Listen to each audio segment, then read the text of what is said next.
This is the South African journey, a path, unapologetic, raw, and necessary. A big warm welcome to our exciting audiobook studio here at the South African Journey. Profile of Brown Mogotsi. Could it be that Brown Mogotsi is a member of the cleaner class? The ANC leader never pulls the trigger. He never meets the hitman. He never buys the ammunition. That's the job of the cleaner class, the shadowy middlemen who exist between the appearance of innocence and the machinery of death. They are not thugs. They are not visibly dangerous. Most of the time, they don't even have criminal records. In fact, many are former intelligence operatives, retired police generals, private security consultants, political advisors, or even loyal party cadre. They understand two things better than anyone else: how the system works and how to keep blood off. Official paperwork. This class is essential to the saint's survival.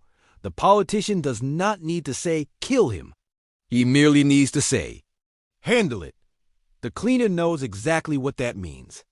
These men specialize in translating vague political frustration into tactical violence, and they do so with the precision of surgeons. Time will tell.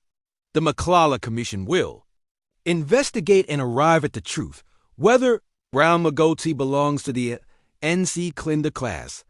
As for now, Brown Mogotsi remains a personal figure shrouded in mystery, and the search for who he is in reality is necessary.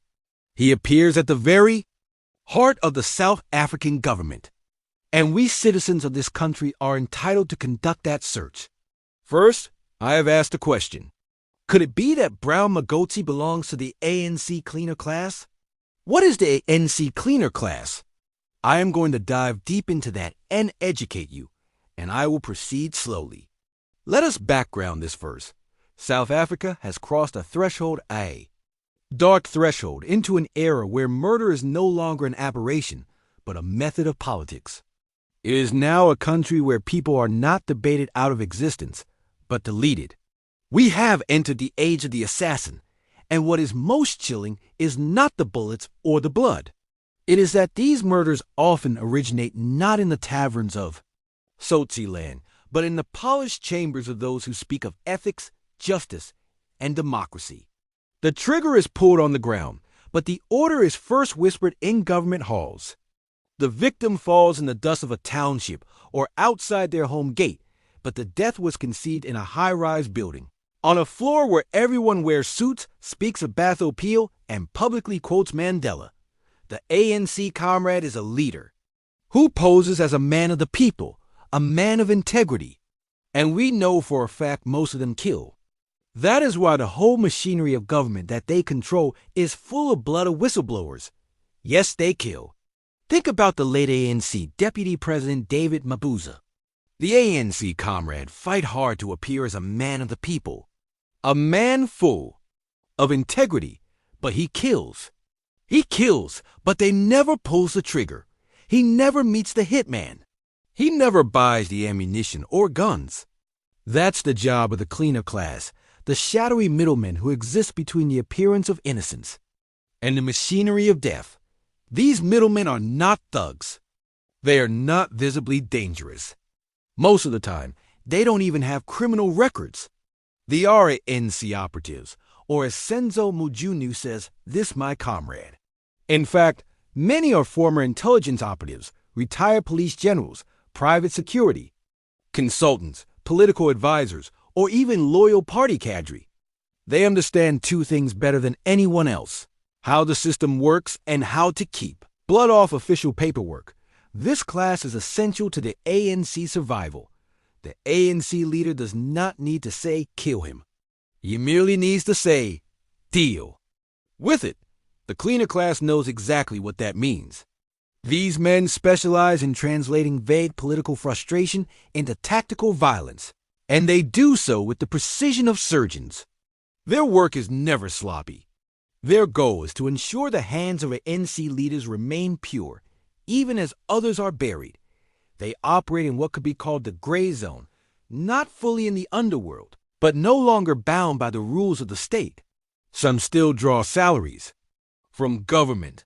Others are paid via consulting contracts, tenders, or off-book party funds. They use burner phones, encrypted apps, and cash handoffs. But even more dangerously, they use state infrastructure. They can get access to CCTV footage. They know how to delay a forensic report. They know which detective will misplace the docket. They know who can slow the ballistics test until it no longer matters. They are career loyalists, not ideologues. They serve the man, not the mission. And because they are never elected, they cannot be removed. This cleaner class understands the psychology of politics, that a man in office must appear ethical, that he must retain his moral image, and so they serve him by outsourcing the sin while preserving the saint. When a whistleblower dies, the cleaner is 3 steps removed. He didn't give the order. He passed along a suggestion. He didn't kill anyone. He arranged a meeting. He didn't hire a killer. He recommended a solution. And in court, if it ever goes that far, there is no proof. Because in this profession, the greatest skill is not murder. It is disappearing from the story. That is what they are trained to do. Kill, clean, vanish. And so the saint walks on. He quotes scripture. He condemns the violence. He appears on radio, mourning the very death he commissioned. Because behind every clean politician in a dirty system is a cleaner class that ensures the filth never stains his reputation. They are the undertakers of the political war. They bury the bodies. In the shadows of every crumbling democracy and rising tyranny walks a figure adored by the masses. He is hailed as a servant of peace, a man of dignity, an icon of ethics. He speaks of nation building, justice, and reconciliation. He carries the Bible or the Constitution under his arm. Children are named after him. Streets and hospitals bear his name. But behind closed doors, often not with rage, but with reason, he conceives death. This is the ANC comrade. The ANC leader. This is not the thug or the warlord. This is the polished statesman, the stateswoman, the Nobel Peace Prize nominee. He does not pull the trigger. He does not mix the poison. But he starts the sequence with a thought. He recognizes a threat not to himself, but to the narrative. A person, a whistleblower, a truth teller who won't shut up. And because he believes in the stability of the state, or because his image must survive, he makes a moral calculation. That one death silent, unexplained could preserve many lives. Thus begins the most terrifying journey of assassination. Not from desperation, but from ethical reasoning. And this is my argument, that the most dangerous killers are those who still believe themselves good. And bury the truth with them. South Africa is being bled by gentlemen. And herein lies the great horror. These are not monsters. These are not raving lunatics. They are respectable men and women, ministers, mayors, party leaders, churchgoers, community builders. Their faces are clean, their hands manicured, their reputations pristine. They attend anti-corruption conferences while texting instructions for a hit. They stand in front of auditoriums lecturing on ethics while a body is dumped in a river. They are lauded as heroes of the struggle, but they are now architects of death. This essay is about how assassinations begin as thoughts, not in the mind of a criminal, but in the soul of a saint. It is about how men who were once revolutionaries become rulers and how rulers become tyrants wearing the mask of virtue. It is about how ethical language becomes a cloak for execution. And it is a study into how murder is now a strategic act of state survival, planned through indirect whispers, bureaucratic silence, and the calculated destruction of inconvenient lives. This is not speculation. The bodies are real. Municipal managers, whistleblowers, counselors, journalists, anti-corruption activists, procurement officers riddled with bullets, vanish, found in shallow graves, their names reduced to silence. Their only crime was integrity, and yet the men who orchestrated their removal still walk as saints among us, still speak of moral regeneration, still quote the Freedom Charter, still demand our votes. They say they are clean. And indeed, they are cleaner than ever, for there are no longer witnesses left alive to speak. This is where South Africa now stands, not at a crossroads, but at a graveyard. Let us now descend into the mind of the dignified killer, the politician, whose lips drip ethics while his mind plots elimination. For it is in this terrifying paradox that we begin to understand how murder is not always the act of evil men. Sometimes it is the act of those who believe they are doing good. Assassination in the South African political elite rarely begins with rage. It begins with reasoning. The mind that orders a killing is not screaming. It is calculating. It does not drip blood, it drips logic. The tragedy of our era is that death is now born not in back alleys, but in boardrooms. It begins with a closed-door meeting, a spreadsheet, a name, a problem, a delay, a disruption, a whistleblower, a counselor who won't sign, a comrade who asks too many questions, a procurement officer who spotted a fake invoice, a journalist who will not back down, a community activist who is stirring too much. The man at the top is composed, educated, polished. On his desk lies a Bible and the Constitution. His tie is perfect. His handshake is warm. He smiles at the media. He calls for transparency and clean governance. But behind that image is a silent tension. A person exists whose very presence threatens the machine. And if the machine is to keep working quietly, efficiently, uninterruptedly, that person must be removed. But how? Here in this secret chamber of thought, murder is not declared, it is justified. The words are careful, never direct. This person is destabilizing operations. They're a liability. They become reckless. They must be dealt with. The language is always clean, sanitized. It protects the speaker from guilt, and it wraps the evil in a moral robe. No one says, kill him. Instead, they say, this cannot continue. We must take action. Leave it with me. And in that moment, the seed is planted. The process begins. The saint, who still believes himself pure, has taken his first step toward assassination. But in his mind, he is not planning a death. He is preserving order. This is how the respectable killer is born, through the gradual internal erosion of moral boundaries, replaced by a logic of necessity. There is a reason why assassinations in South Africa often leave the public confused, hesitant, and paralyzed. It's because the face behind the killing wears a halo. It's because evil now dresses in righteousness. The assassins of our time do not look like villains. They look like gentlemen. They speak of constitutionalism, Ubuntu, transformation, good governance. They are keynote speakers at ethics seminars. They fund youth development programs.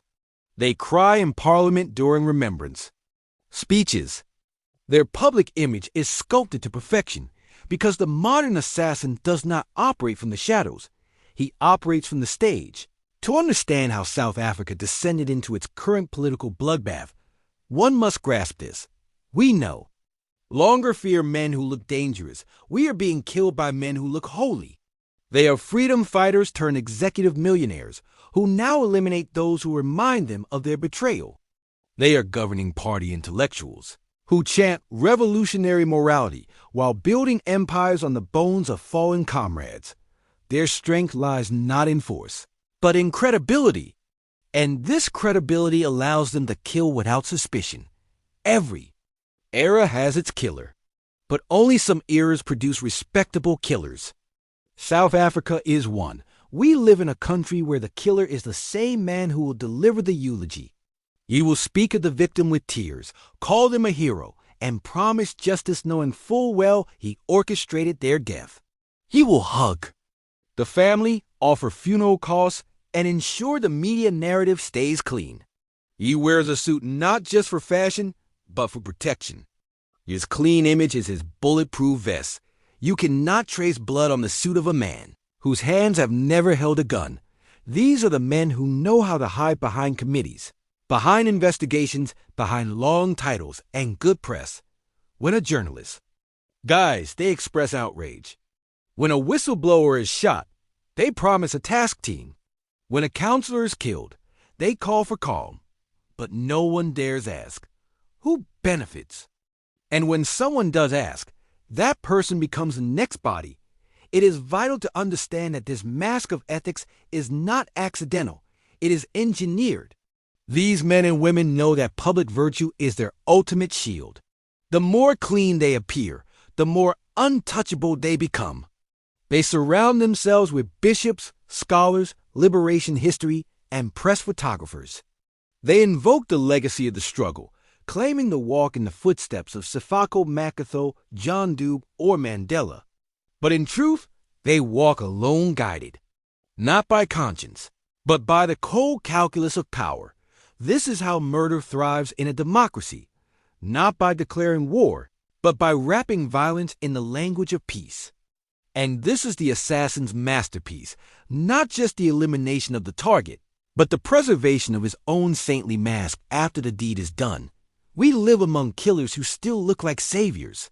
Asterisk. In the architecture of assassination, the most crucial moment is not the pulling of the trigger. It is the conversation that never quite happens, but still moves the machinery forward. South Africa's most chilling murders are born not in violence, but in silence. The order to kill is never given in clear terms. There is no contract, no statement, no paper trail. Only a meeting, a pause, a glance, a suggestion, a change of subject, and a silence that means death. Picture it, a small gathering, trusted comrades, a hotel suite in Sandton, a private dining room in Pretoria, the soft clink of forks against ceramic, a low discussion about the latest leak in the municipality. A name is mentioned. That name hovers in the air for a moment too long, then comes the line. This one is making noise. A pause. Eyes meet. He's jeopardizing the work. Another pause. A sip of wine. We can't afford exposure right now.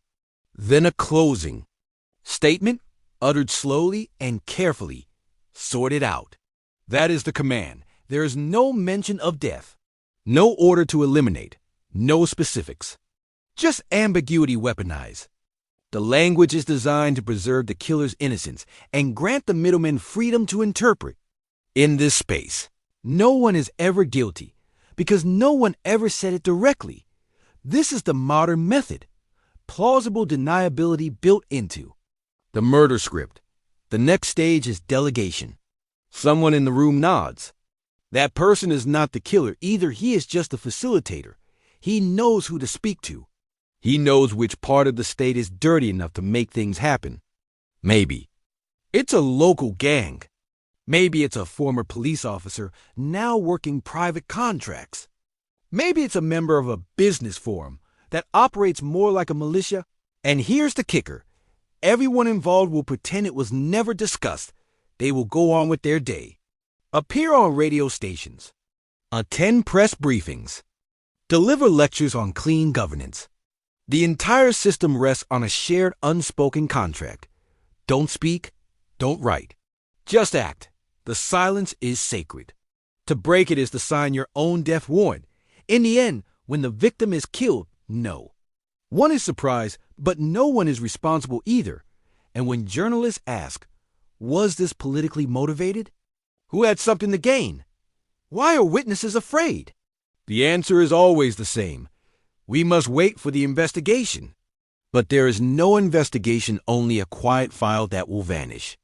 Only another name on a forgotten list. This is not gangsterism. This is not war. This is management. It is cold, quiet, and deliberate. And it all began with a conversation never spoken, but fully understood. Asterisk, this is not gangsterism. This is not war. This is management.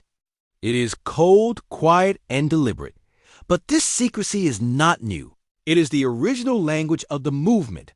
Long before South Africa became a democracy, the ANC had been trained in the arts of concealment trained. In Moscow, in Lusaka, in the dark corridors of Marxist thought. The liberation struggle, for all its moral justifications, merged with a system that had no room for transparency. The Soviet model taught that information was to be controlled. Criticism crushed, dissent disappeared. The collective was to be protected at all costs, even if that meant killing individuals who were inconvenient. The machinery of communism is secrecy and murder. It is how the system functions. It cannot survive without silencing. It must cleanse its own ranks repeatedly to maintain the illusion of unity. It must discredit, defame, disappear. And South Africa inherited that machinery whole. This is why political killings in South Africa today are not random, chaotic acts. They are a continuation of a culture of internal elimination, refined in exile, perfected in the camps, and now embedded in municipal boardrooms and provincial cabinets. Even Mandela, the great global icon of peace, died with one of the greatest secrets of modern South African history still unspoken. He was the commander of the underground, a man embedded in a communist cell, part of the Central Committee of the South African Communist Party. This was known by insiders, but never confirmed publicly. To this day, many South Africans are unaware that the man they revere was part of a movement that fused revolutionary justice with Marxist doctrine and operated in the dark. The ANC was not just a freedom party. It was a secret society. And the danger with secret societies is that they never fully disband their secrecy, even after taking power. The culture of underground assassination did not die with the arrival of the Constitution. It simply changed. Costume. We now live in a state where the mask of ethics hides a lineage of elimination, where an entire political culture treats secrecy as sacred and murder as manageable. And it all still begins the same way it always did, with a nod, with a name, with silence. Assassination in South Africa today is not carried out by wild men with guns. It is not the chaos of mob justice. It is something far colder, far more clinical. It is processed, filed, reviewed, and executed through forms, memos, and structures. The greatest enabler of political murder in modern South Africa is not the AK-47. It is the bureaucratic machine.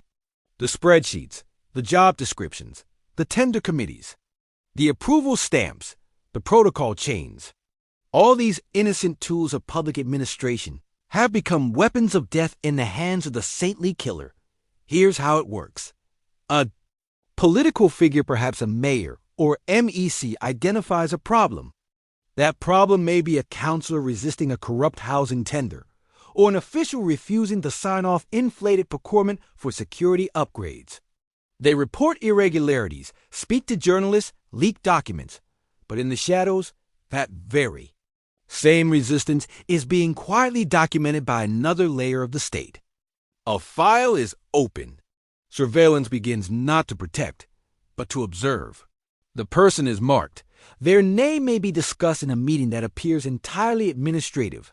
Performance concerns, not aligned with strategy. Security. Risk.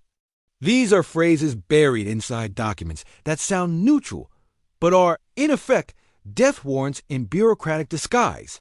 The machinery then begins to hum. A risk report is compiled. An assessment of exposure is conducted.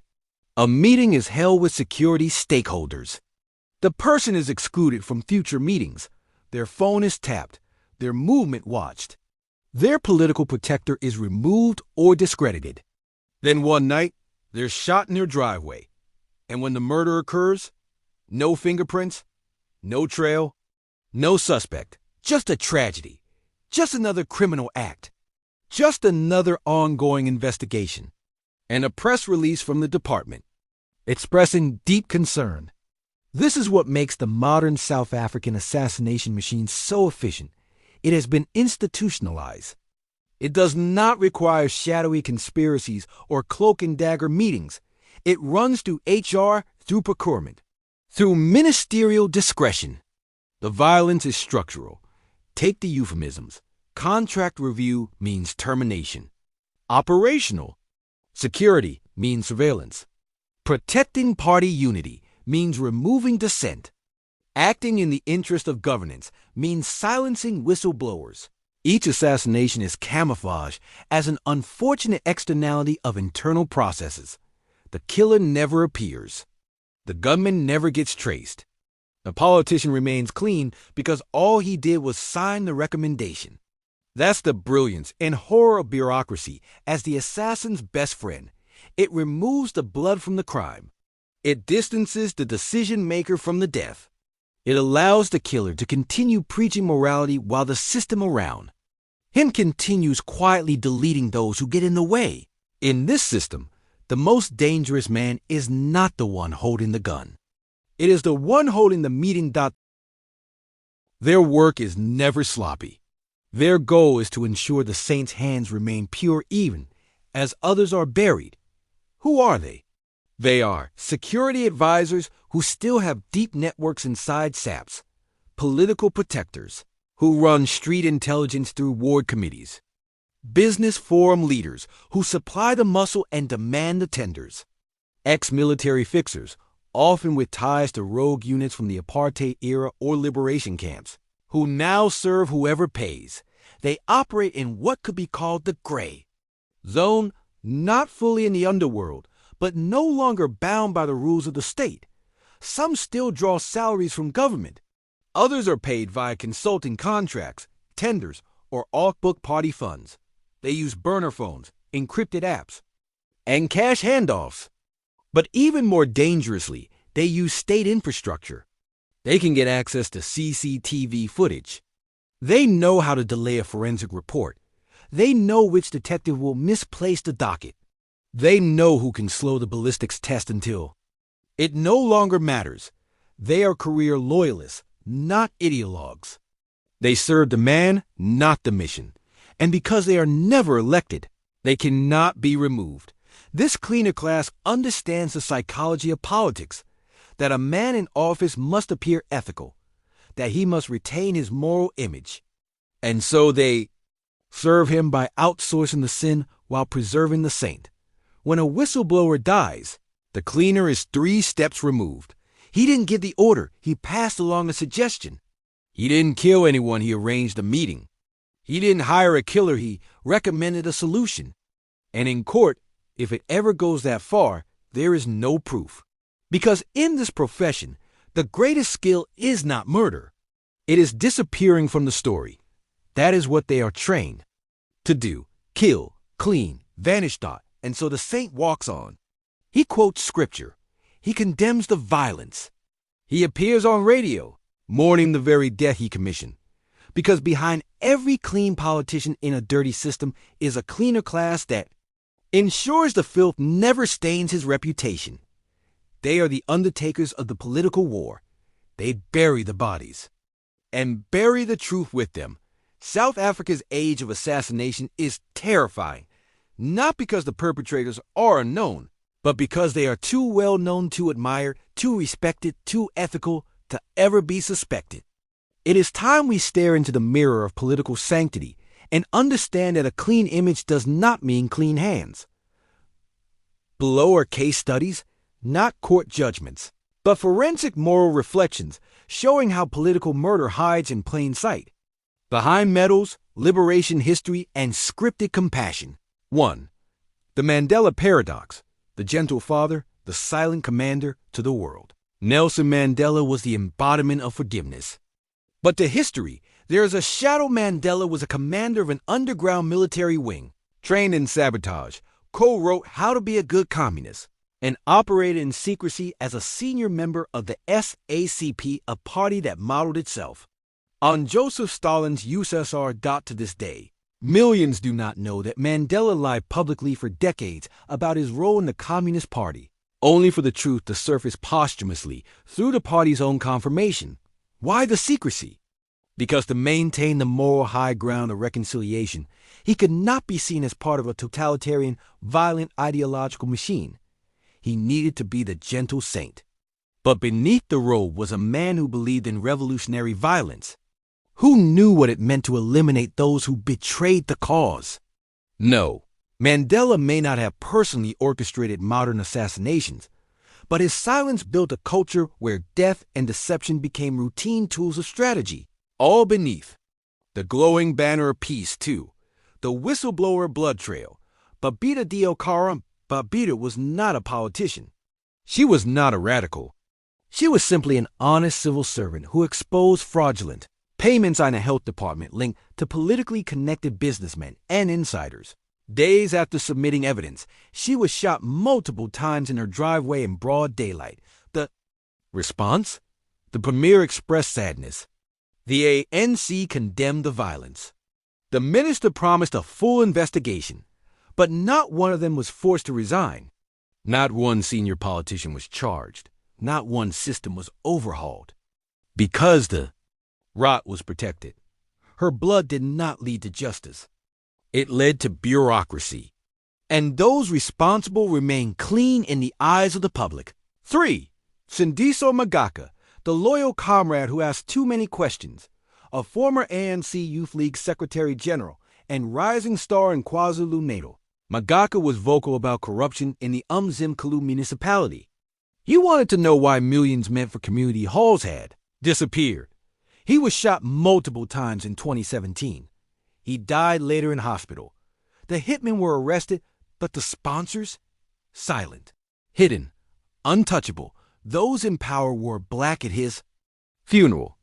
But none took accountability because the machine moved on. And his death was filed as an unfortunate tragedy, not a political hit. A task team is promised. Investigation stall. A new counselor is sworn in, and the saints remain saints. Their suits still crisp, their voices still soft and filled with concern. Their reputations intact. 5.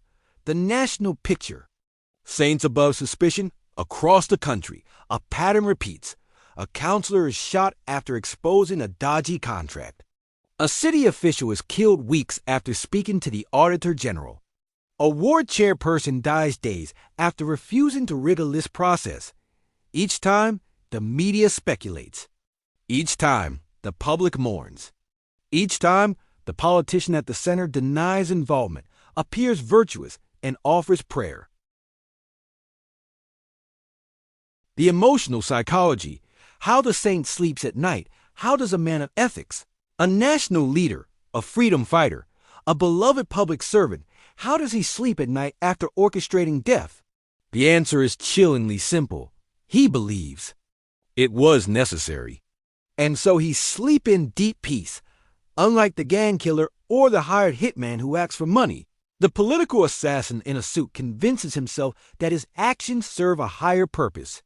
His crime is not a lapse of morality. It is a calculated trade-off. He does not see a human being dead. He sees a problem removed. This is the secret engine of the saintly killer. He still sees himself as righteous. Let's break down the core psychological mechanisms that make this delusion possible. 1. Moral compartmentalization. He divides the self. On one side, the statesman, the father, the visionary, the nation builder. On the other, the strategist, the survivor, the protector of the party. In his mind, these are two different worlds. What he does at night does not pollute who he is in the daylight. I didn't kill the man. I saved the nation from disruption. 2. Delegation as absolution. Because he never gives the direct order. Because he never meets the hitman. He believes. He is not guilty. He uses buffers, cleaners, advisors, syndicates to act on his unspoken wishes. This distance creates a moral fog. He never sees the blood, and so he feels no stain. I never said he must be killed. This is the language of the guilty elite. They believe that plausible deniability is moral innocence. 3. Ideological justification. For many in the ANC and broader political elite, the justification runs deeper. It is ideological. They see themselves as protectors of the revolution. The party must survive. The counter-revolutionaries must be silenced. Even if this logic is no longer spoken in public, it remains embedded deep within the internal language of power. We are custodians of transformation. We cannot let enemies destroy progress. They believe they are saving the future. 4. Narcissistic framing. The saintly killer often possesses an inflated self-image. He sees himself as chosen, irreplaceable, burdened with the destiny of the nation. In this psychological frame, anyone who threatens his position is not just a critic, they are a danger to South Africa. Thus, killing a whistleblower becomes an act of saving the people. I didn't act for myself. I acted to protect the country from collapse. This is the mind of the narcissist in high office. Every action, no matter how dark, is painted as duty. 5. Rituals of cleanliness. After the deed is done, after a counselor is gunned down, after a civil servant is shot, the saint engages in public rituals of innocence. He visits the family. He attends the funeral. He posts condolences. He starts a scholarship fund in the victim's name. He hosts an anti-corruption summit. These performances are not just for the public. They are also for himself. They help him believe that he is still good. See, I care. I'm not a killer. I'm a peacemaker. But the truth is written in silence. He cries at funerals he caused. The most dangerous kind of killer, a man who kills with guilt, may eventually break. A man who kills with joy may eventually get caught. But a man who kills while believing he is moral, that man never stops. He has merged ethics with elimination. He is baptized blood with ideology. He sleeps at night because he believes God understands. And that is what makes him the most dangerous assassin of all. He still thinks he's the hero. Aftermath. Erased traces and reinforced image. The body is not even cold, but the machinery is already moving. In South Africa, when a political assassination occurs, what follows is not justice, but choreography. There will be a funeral, a wreath, a statement, a candlelight vigil. But what there won't be is accountability, because in the aftermath of assassination, the focus is not on the crime, but on preserving the myth of the saint. 1. Erasure begins immediately. The first objective is to control the narrative. Media is flooded with official statements. A task team is announced, though it's the same task team from the last murder, just with new dates. Spokespersons urge the public to remain calm, warning against irresponsible speculation. Investigations are launched, but carefully manage to avoid digging too deep. The hitmen may even be arrested, but the sponsors? Untouched. Because the line between the killers and the clean politicians is protected by layers of intermediaries. Bureaucracy and silence, the files disappear. The CCTV was not working. Witnesses vanish or recant by the time the victim is buried. The case is buried too. 2. The myth of the saint is reinforced. Here's the true genius of South Africa's assassination culture. The killer's reputation is enhanced by the death. Is now a leader under siege. He is seen mourning his fallen comrade. He visits the family, brings blankets and food, and promises justice. He launches a legacy fund in the victim's name. He appears on a talk show to discuss violence. In our politics, the media does not question him. They quote him because he is clean, because he has always spoken the right words, because no one believes that a man so gentle could be so cold. And that's exactly the point. In modern South Africa, assassination is not the destruction of a reputation. It is the use of another person's death to secure your own. 3. Death as strategy. Let us be blunt. In a corrupt system, killing the inconvenient is not a scandal. It is a tactic. And the aftermath is part of the tactic. The threat is neutralized. The public is soothed. The saint's grip on power tightens. Behind the scenes, the party says, we must protect the movement. And the system says, we must protect the state. And the media, too afraid to burn bridges, says, we must be responsible. Meanwhile, the victim becomes a hashtag, then a photo, then a memory, then gone. 4. The public numbs, the assassin endures. Every new murder is met with less outrage. The people stop asking. They stop expecting answers. They just watch the next man die. And the saint, the smiling face, the moral voice, the loyal comrade remains. he continues to rise. He becomes a minister. He chairs a commission. He publishes a memoir. He becomes a symbol of ethics. And the country forgets that he was also the architect of death. The aftermath of assassination in South Africa is not cleanup. It is cultivation. It is the cultivation of memory, carefully edited. It is the maintenance of public perception masterfully engineered. It is the final act of murder, the deletion of the truth. For what is more horrifying than a killer still praised as a liberator? Why we must watch saints more than devils. In most societies, people fear the obvious villain, the angry dictator, the warlord, the wild-eyed extremist. But South Africa's crisis is more terrifying. Its killers wear halos. They do not raise their voices. They do not spit venom. They speak calmly. They wear suits. They shake hands with bishops. They quote the Constitution. They kneel for prayer, and still they kill. And so the final truth must be faced. The greatest threat to democracy is not the devil with horns. It is the saint with blood on his hands. Lie of the moral politician. We have built an entire post-apartheid political culture around the myth of the moral politician. He is always from the struggle, always loyal to the people, always framed in sepia photos with Mandela, always speaking of dignity, ethics, justice. But what if that image is the cover? What if our real crisis is not corruption, but camouflaged assassination? What if the very people tasked with protecting the Constitution are quietly deciding who lives and who dies? And what if we are too mesmerized by their words to see their deeds? South Africa's soul is on the line. We are not just losing whistleblowers. We are not just burying counselors. We are not just losing ethical civil servants. We are losing our national conscience. Each murder that is not avenged, each cover-up that succeeds, each saint that walks free, dulls our outrage. It convinces the next generation that this is normal, that this is how power is kept, that this is what success looks like. And so, unless we shatter the mask, unless we expose the saint as the killer, unless we pull back the curtain on moral theater, we will continue down the path of elegant destruction. What must be done? We must stop looking for devils. We must start investigating saints. We must question the man who always speaks of justice, but never acts on it, the leader who cries. At funerals he helped orchestrate, the official who calls for calm while his rivals fall one by one.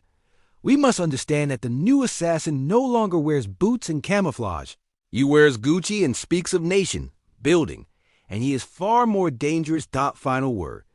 This is not a democracy anymore. When political elimination becomes strategy, when death is a cost of governance, when fear replaces accountability, you are not in a democracy. You are in a managed illusion.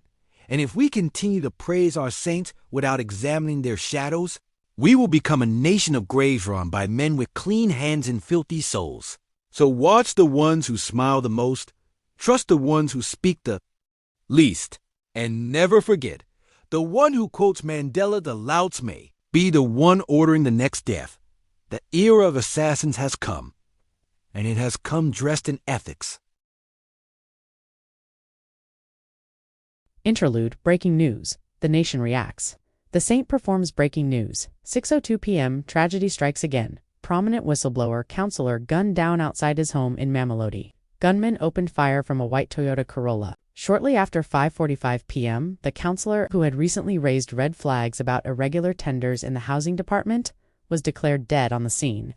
This is the third high-profile killing in the province this month. Within minutes, Twitter explodes. WhatsApp groups hum with screenshots. Voice notes begin circulating. They got him. But as the nation sits gripped by shock horror, something closer to numb fatigue, the real performance is only beginning. News. Channels cut to the studio.